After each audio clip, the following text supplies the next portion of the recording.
গ্রিডের মাধ্যমে কিভাবে এই ধরনের লোগো তৈরি করবেন, আপনার নাম কিংবা অন্য যে কারো নাম দিয়ে কিভাবে এই ধরনের লোগো আপনি তৈরি করতে পারবেন, আজকের পর্বে আমি আপনাদেরকে সেটাই দেখানোর চেষ্টা করব।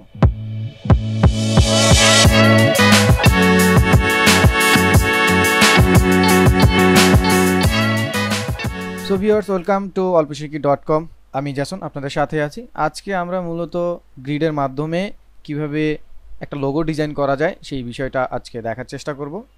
সো প্রথমে আমি এখান থেকে টুলস বারে গিয়ে গ্রিড টুলসের মাধ্যমে রেক্টেঙ্গুলার গ্রিড দিয়ে একটি গ্রিড তৈরি করে নেব। আপনারা চাইলে এটা লাইনের মাধ্যমে তৈরি করতে পারেন। সো গ্রিড দিয়ে করলে এটাকে কপি পেস্ট করার আরেকটা ঝামেলা আপনাকে পোহাতে হবে না। সো মাউসের লেফট ক্লিক করে আমি এখান থেকে আমার মতো করে মাপ দিচ্ছি, আপনি আপনার মতো করে মাপ দিয়ে নেবেন। আমি 700 পিক্সেল স্কোয়ার একটা গ্রিড নিচ্ছি আর এখানে গ্রিড নাম্বার দিয়ে দিচ্ছি 13, এইখানে গ্রিডের রো নাম্বার দিয়ে দিচ্ছি 13। সো ভার্টিক্যালি আর হরিজন্টালি 13 করে 700 পিক্সেলের একটি স্কোয়ার গ্রিড নিয়ে আমি এখান থেকে শুধু আউটলাইনটা রাখতেছি, ফিল গ্রিড করছি না, করে ওকে করে দিচ্ছি। সো নাও আমি এরকম একটা গ্রিড পেয়ে গেলাম। সো এই গ্রিডটাকে ডিসিলেক্ট করে আমি এখান থেকে একটা বৃত্ত তৈরি করার চেষ্টা করব। সো ইলিপ্টিক্যাল বা ইলিপস একটা টুলস নিচ্ছি। তো একদম এই কর্নার থেকে শিফট ধরে আমি এই কর্নারে একটা বৃত্ত তৈরি করে নিচ্ছি। সো এতে করে আমার বৃত্তটা এটার চারপাশটা সেট করলো। সো এই বৃত্তটাকে সিলেক্ট করে আমি কন্ট্রোল-C দিয়ে একটা কপি করব, কন্ট্রোল-F দিয়ে একটা ফন্টে পেস্ট করব, কন্ট্রোল-C এবং কন্ট্রোল-F। তারপরে শিফট আর অল্টার ধরে আমি এই বৃত্তটাকে ছোট করে সেকেন্ড গ্রিডের সাথে আমি মিশিয়ে নিব। সো এই ক্ষেত্রে আমার দেখতে হবে যে এই গ্রিডগুলো পুরোপুরি একদম অ্যাকুরেটভাবে এটাকে টাচ করলো কিনা। সো সেই ক্ষেত্রে আপনি কন্ট্রোল-Y প্রেস করবেন কিবোর্ড থেকে, কন্ট্রোল-Y।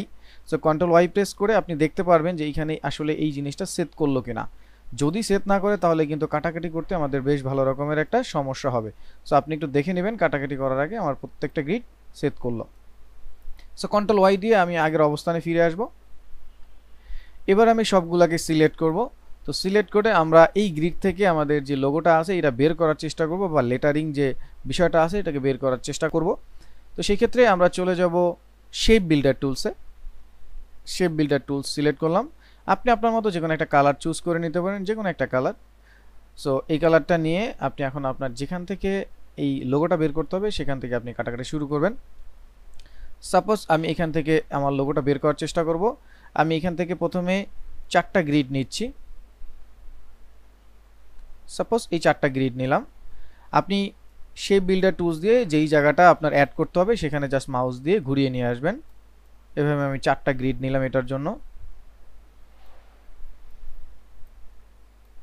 এভাবে আমি 4টা গ্রিড নিয়ে নিলাম। দেন একটা গ্রিড ফাঁকা রেখে আমি পরের গ্রিডটাকে ড্র করে নিচ্ছি।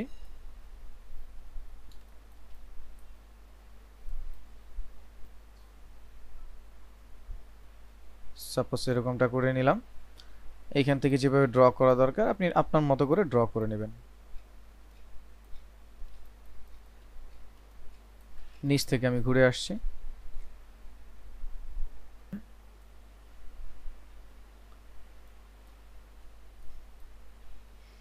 সো তারপর আরেক স্টেপ গ্যাপ রেখে আমি এখানে ডিটা তৈরি করে নিচ্ছি। সাপোজ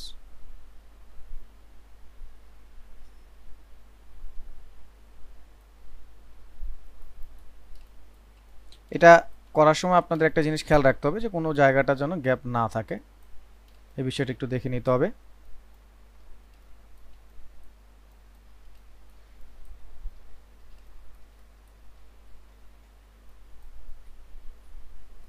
একদম ফুল সবগুলো গ্যাপ কভার করলো কিনা এটা দেখে নেবেন।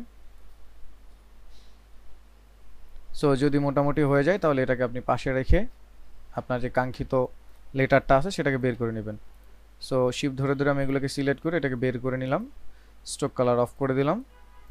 নাও দেখেন আমার লেটারটা বের হয়ে গেল। আপনি চাইলে এটাকে আপনি গ্রেডিয়েন্ট কালার অ্যাপ্লাই করে দিতে পারেন। সো গ্রেডিয়েন্টে ক্লিক করে এখান থেকে আপনি নিজের মতো করে কালার অ্যাপ্লাই করে দিতে পারেন।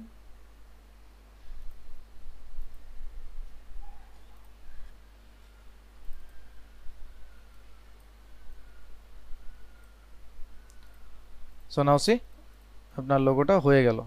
এখন এটাকে যদি মকআপ করেন তাহলে আরো দারুণ কিছু লুক হয়তোবা বের হয়ে যেতে পারে। সো গাইস, এই ছিল আজকের পর্বের। সো টিউটোরিয়ালটি ভালো লাগলে অবশ্যই লাইক কমেন্ট শেয়ার করবেন। আর এই ধরনের যদি আরও অনেক টিউটোরিয়াল চান তাহলে তো অবশ্যই কমেন্ট করবেন। সো আপনাদের কমেন্টের রিপ্লাই আমরা অ্যাজ সুন অ্যাজ পসিবল দেওয়ার চেষ্টা করি। সো ঠিক আছে, দেখা হবে পরবর্তী কোনো ক্লাসে। ততক্ষণ পর্যন্ত ভালো থাকেন, সুস্থ থাকেন। আল্লাহ হাফেজ, আসসালামু আলাইকুম।